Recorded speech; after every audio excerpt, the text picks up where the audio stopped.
I never thought I'd find myself writing a post like this. But here I am, sitting on my couch, staring at the empty space where my wife, Lisa, used to sit and wondering how everything went so wrong. I guess I should start from the beginning, or at least where I started noticing something was off. Lisa and I had been married for nearly 6 years. Like any couple, we had our ups and downs, but I always believed we were solid. I mean, who doesn't face challenges in their marriage? There were the usual arguments about chores, finances, and the occasional disagreement over what to watch on TV. But recently, things felt different. Lisa had become more distant, more absorbed in her phone. There were nights she'd come home late from work, claiming that her boss, Mr. Thompson, was keeping her late for important meetings. I initially shrugged it off. After all, in this economy, who was I to question a little overtime? But her excuses began piling up like dirty dishes in the sink. What really set the alarm bells ringing was the lipstick I found on her collarbone one Saturday morning. I remember it vividly. It was a lazy weekend, and I woke up first, enjoying the peace of the house before I heard her stirring. As she rolled over to face me, I noticed a bright red mark on her skin.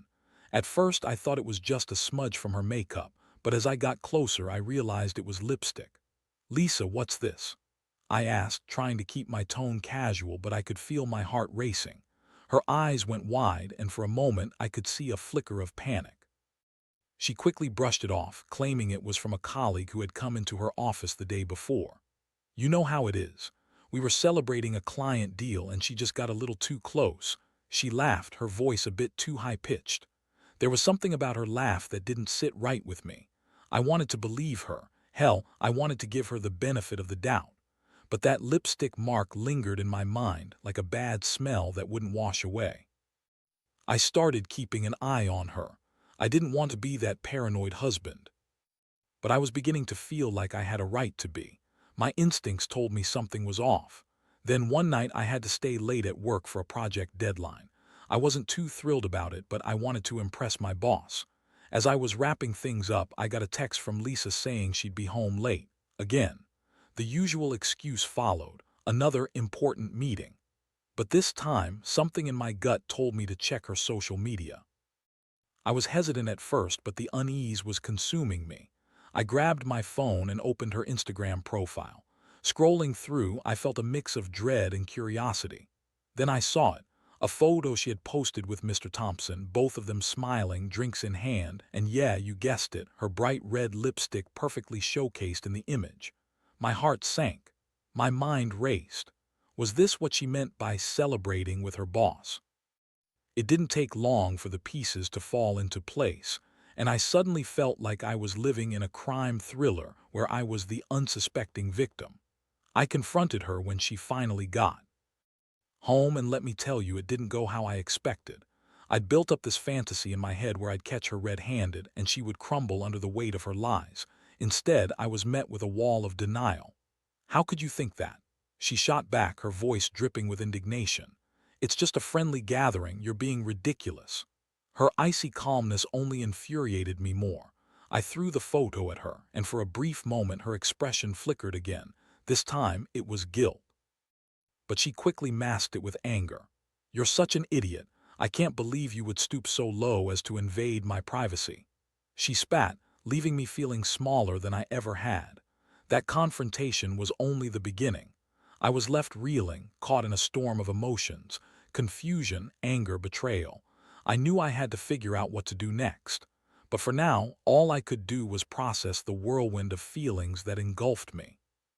I felt like a man standing in the eye of a hurricane, waiting for the chaos to hit.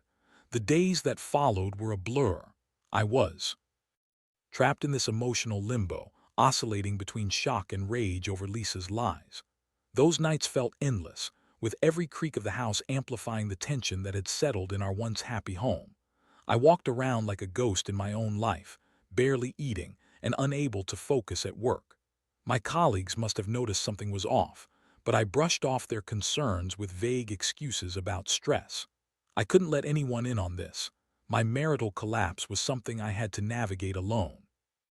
I found myself replaying the scenario over and over in my mind. The way she defensively responded, the lipstick, the photo. Everything pointed to the truth I didn't want to accept. I kept searching for answers, digging into her social media, looking for more signs of betrayal.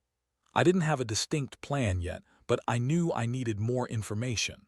I had to understand exactly what was happening between Lisa and Mr. Thompson. One evening, as I was scrolling through her Instagram again, I stumbled upon something that made my heart race.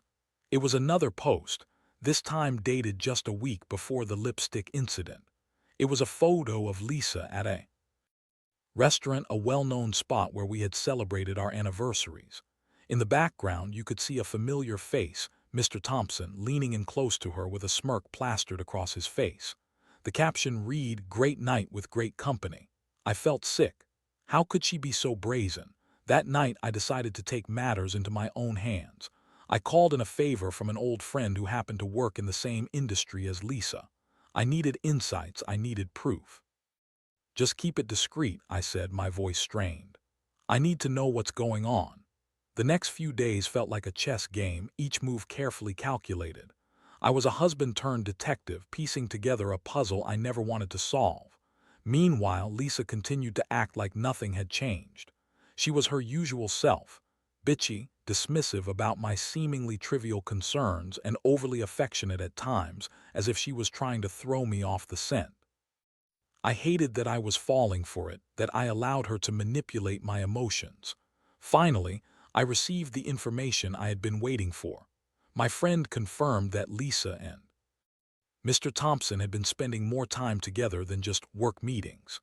There had been whispers in the office about them showing up together at bars after hours, and even rumors about them leaving work together more than once. My heart sank further. The evidence was piling up, and with each revelation, the idea of confronting Lisa again became more daunting. That weekend, I decided to take a trip by myself. Nothing too far, just a nearby park where I could clear my mind. I needed to think through my next steps. I sat on a bench, watching couples stroll by, laughing and holding hands. It made my heart ache. I couldn't help but think about the love Lisa and I shared when we first got together. The laughter, the spontaneity, it all felt like a distant memory now. After a few hours of contemplation, I felt a surge of determination. I realized that I had been so focused on gathering evidence and proving her infidelity that I hadn't taken the time to think about what I truly wanted. The emotional impact of her betrayal was raw, but I knew I needed to channel that pain into something constructive. I was done being passive. I owed it to myself to find closure, whatever that looked like. When I got home, I decided to confront her again. But this time, I wouldn't let her escape with excuses. I needed to be direct, to lay the cards on the table. I wanted to make her realize that I was no longer the oblivious husband she thought she could manipulate. As I walked through the door, my heart raced. It was now or never. I found her in the living room, scrolling through her phone. She looked up and offered a half-hearted smile. I swallowed hard, my resolve hardening as I approached her. "We need to talk," I said, my voice steady but laced with the adrenaline of the moment. "About what?" she replied, her tone feigning innocence. "About you and Mr. Thompson. About the lies, the lipstick, and everything in between." In that moment, I felt a weight lift off my shoulders, but the real challenge was just beginning. Would she deny it again? Would she try to twist the narrative like she had before?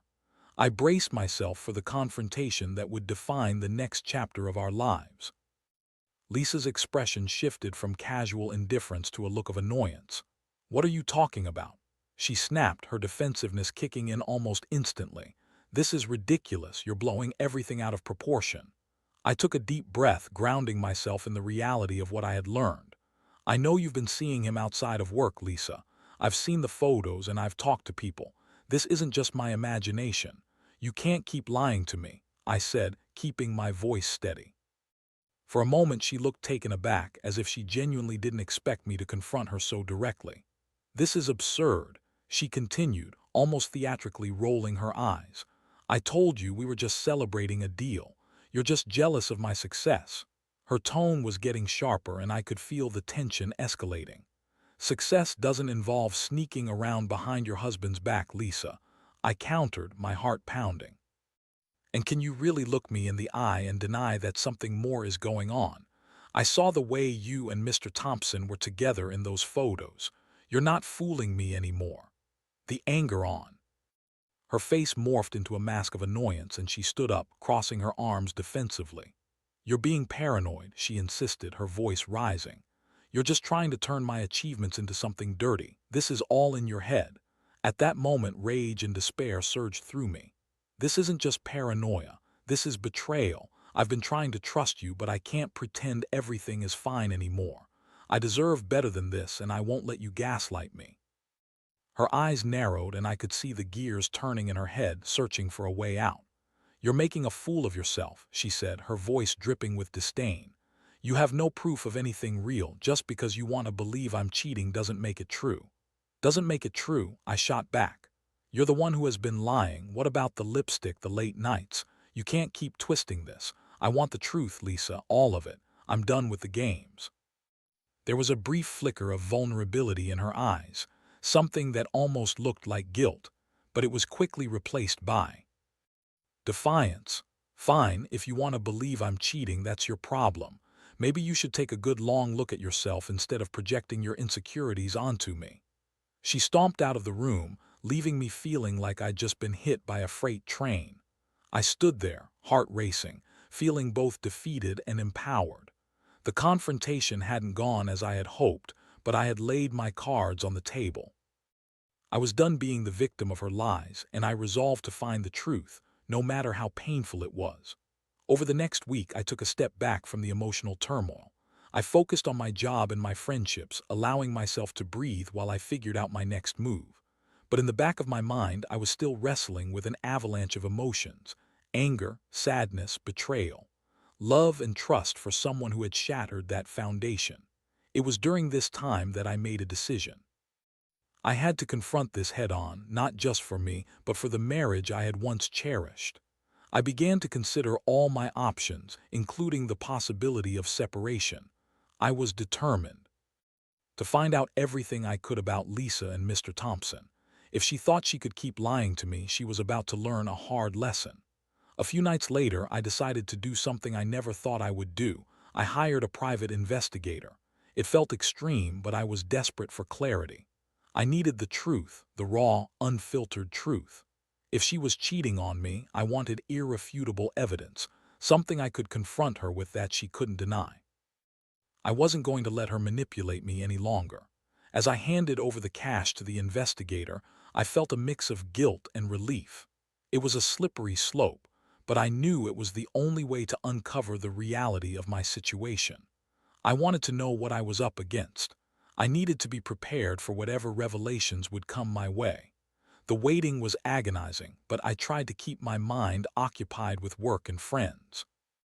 I visited my buddies, played video games, and even started hitting the gym again, trying to regain a sense of normalcy.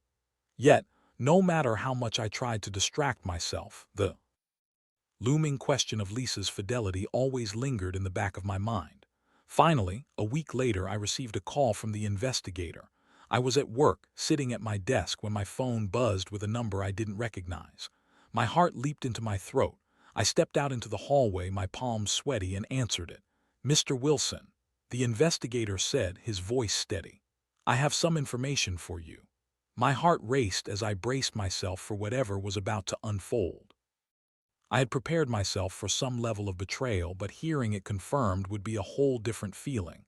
"What do you have?" I asked, my voice tight with anticipation.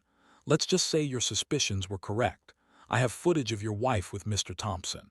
I can send it over if you're ready to see it." There it was, the moment I had both dreaded and anticipated. My worldview began to shift, and I felt the ground beneath me tremble.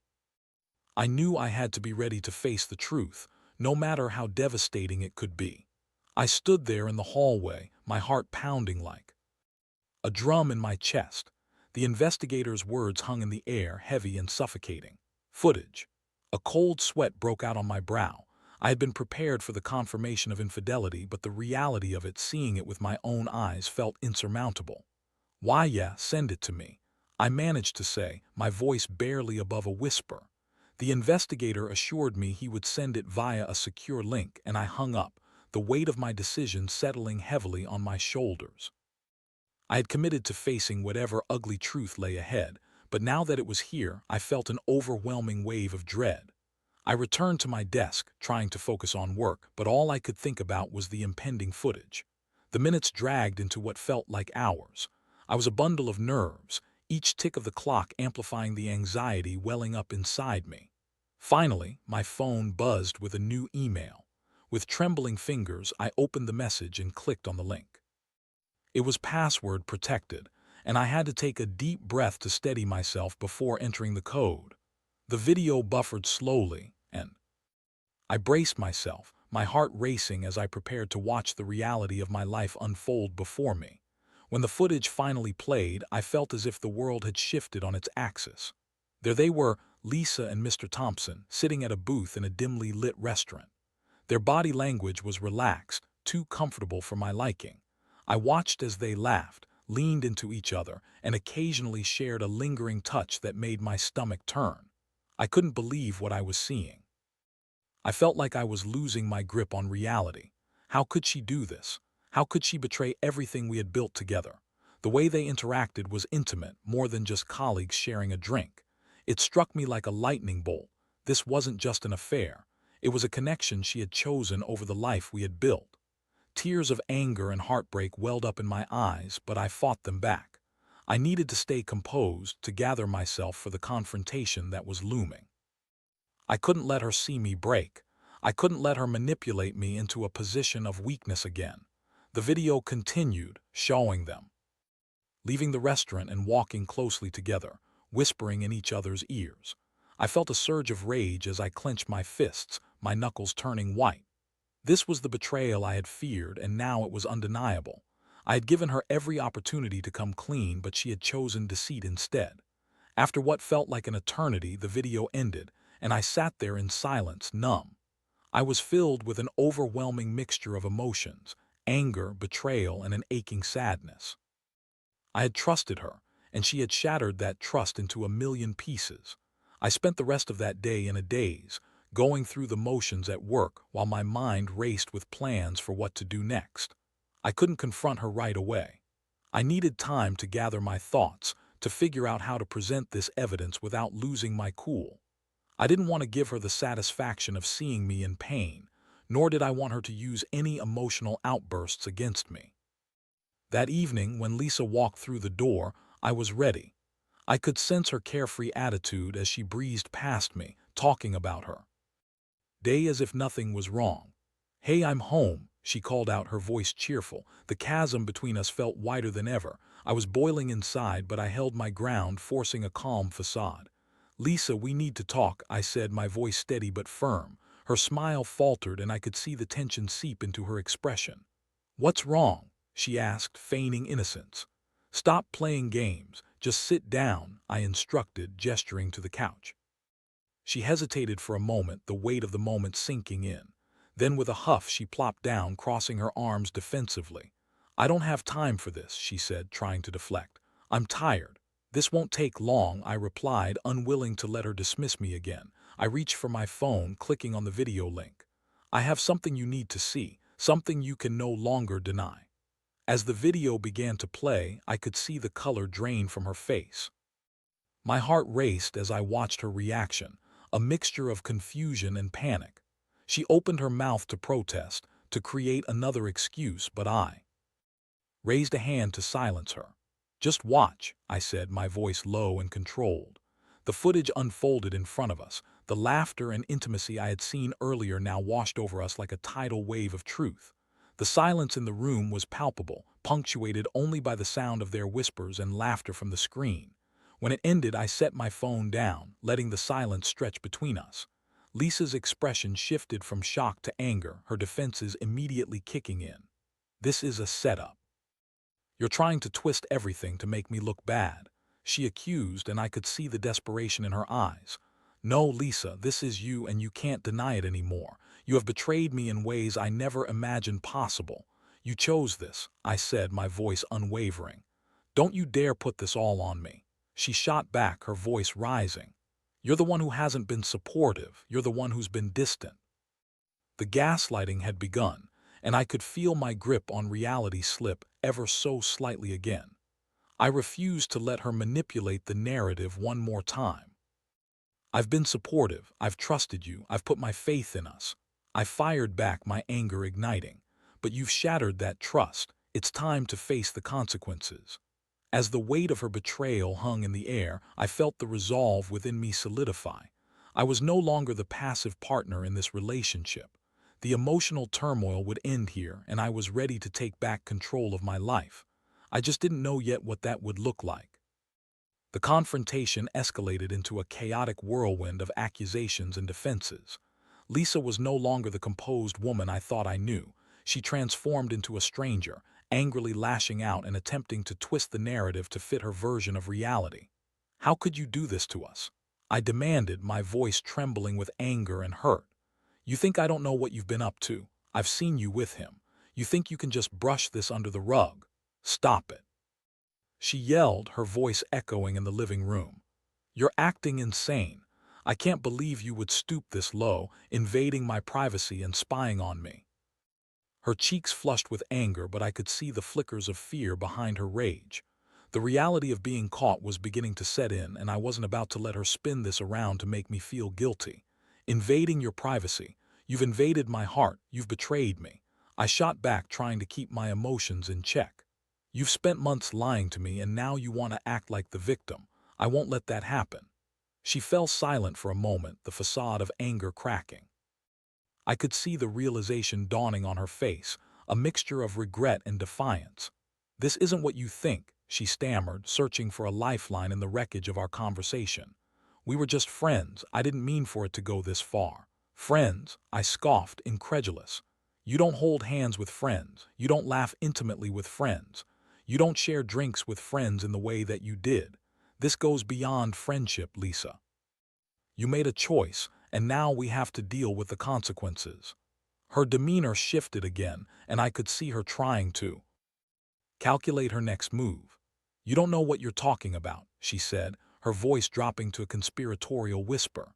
"You're just trying to ruin my life because you're unhappy. You need to look at yourself instead of blaming me for your problems." I felt my heart sink at her words. It was like she was shifting the blame all over again, refusing to take responsibility for her actions. I wanted to scream, to shake her, and force her to understand the gravity of what she had done. But instead, I took a deep breath and tried to remain calm. "Lisa, I'm not the one who cheated. I'm not the one who is lying. You need to understand that you're the one destroying this marriage," I said, my voice steadier this time. "Our relationship, everything we built together, is at stake here, and you're acting like it's all just a game." She stood there, arms crossed and lips pursed, seemingly lost in her own thoughts. I could see the wheels turning in her mind as she processed the situation. But rather than accepting the consequences of her actions, she began to retreat into her familiar defensive. Posturing. "Maybe this marriage isn't even worth saving if you're going to treat me like this," she countered, her tone now laced with bitterness. "You think you can just control me and dictate what I do? I won't let you." That statement hit me like a punch to the gut. It was clear that she still wasn't grasping the full scope of her betrayal. "It's not about control, Lisa. It's about trust. It's about respect. And you've thrown all of that away for what? A fling." I was at a crossroads, teetering on the edge of what this could mean for our future. After a long pause, I decided it was time to lay my cards on the table for good. "I can't do this anymore. This isn't the marriage I signed up for. You've disrespected me in ways I never thought possible, and I can't continue living like this, wondering if you'll choose someone else over me again." Her eyes widened in disbelief, and I could see the fear creeping in. "What are you saying?" she asked, her voice faltering. "Are you really going to throw everything away, just like that?" I nodded, my heart heavy but resolute. "If you choose to stay with him, then I can't be part of this. I won't be a second option or a backup plan. You've made your choice, and now I have to make mine." As her world began to crumble before her eyes, I felt a mix of sadness and empowerment. I had come to the point where I knew I needed to take control of my life, however painful that might be. "Fine," she snapped, pulling herself together in a last-ditch attempt at defiance. If that's what you want, then maybe you should just go. I don't need this kind of negativity in my life. Maybe you're right, I replied, my voice steady.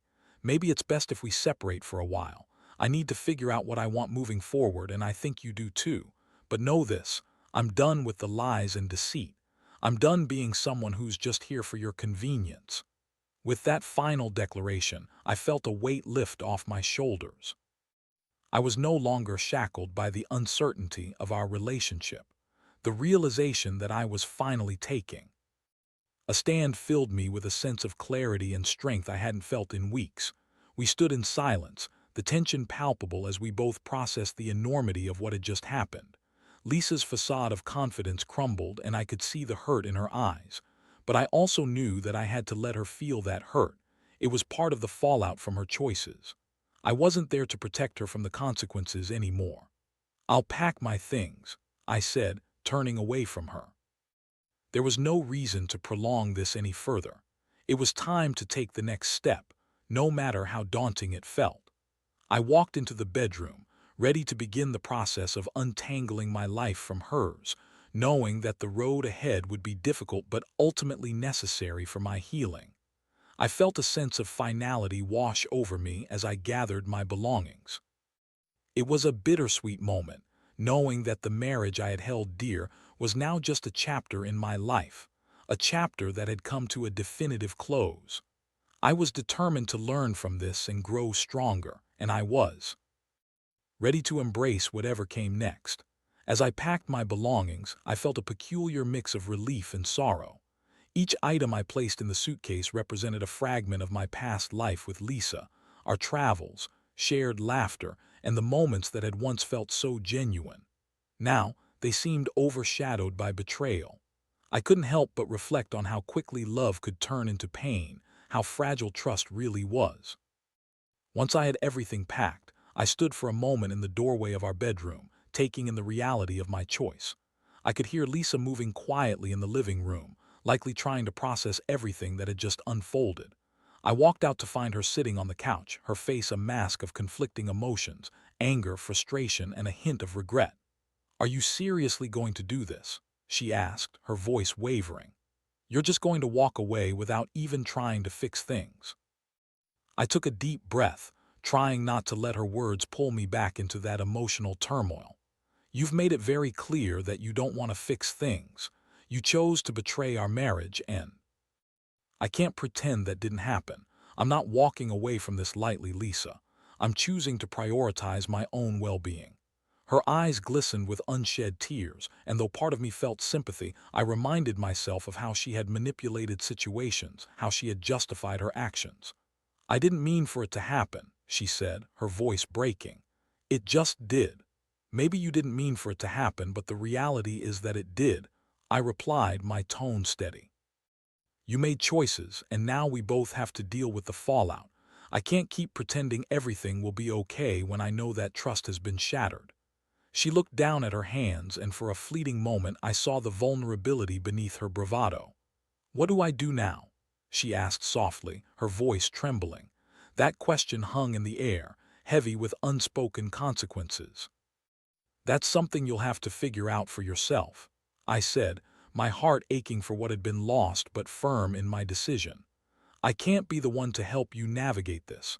I need to focus on healing and moving forward. I hope you can reflect on your choices and learn from them." There was a long silence, during which I could sense the finality of our relationship setting in. I moved toward the door, suitcase in hand, and paused one last time. "I hope you find what you're looking for, Lisa, but it won't be with me." As I stepped outside, the cool night air hit me like a wave of clarity. I took a deep breath, inhaling the freedom that came with releasing the weight of my past. I had lost a part of my life that I had cherished, but in its place, I felt the first stirrings of hope for a new beginning. Over the next few weeks, I threw myself into rebuilding my life. I focused on work, reconnected with friends, and even took time to rediscover my passions, something I had neglected for too long. I signed up for a pottery class and took long hikes in nature, immersing myself in activities that filled my spirit.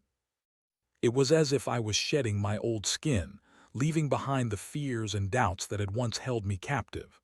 I also sought counseling, realizing that I needed to unpack the emotional baggage that came with betrayal. In those sessions, I learned about the importance of setting boundaries, recognizing my worth, and understanding that healing isn't linear. It was a journey, but I was determined to emerge stronger and wiser. As the months went by, I found myself reflecting on the lessons learned from my marriage with Lisa. Trust and communication are the bedrock of any relationship, and I wouldn't make those mistakes again. I vowed to enter my next relationship, whenever that may come, with a clearer understanding of myself and what I truly wanted. Eventually, I began dating again. It was tentative at first, but I felt more equipped to navigate the complexities of relationships. I approached each connection with an open heart, but also with the knowledge of my own boundaries. Every time I felt the pang of insecurity, I reminded myself of the strength I had gained through my experience. One evening, while sitting in a cozy cafe, I met Sarah. She was warm, kind, and most importantly, honest. We struck up a conversation that felt effortless, and over time it blossomed into something beautiful. I was cautious but hopeful. I wasn't looking for a replacement for Lisa. I was looking to build something genuine and fulfilling. Reflecting on my journey, I realized that although the experience had been painful, it had ultimately led me to a place where I could reclaim my life. I had been through the fire, and while I would carry the scars, they were reminders of my resilience. They signified that I had survived, that I had grown. I learned that sometimes the end of one chapter paves the way for a new beginning. I would not let betrayal define me. Instead, I would use it as a stepping stone toward a brighter future. The lessons of trust, self-respect, and the importance of open communication became guiding principles in my life. And so, I moved forward, embracing the uncertainty of what lay ahead, ready to write the next chapters of my story, this time on my own terms.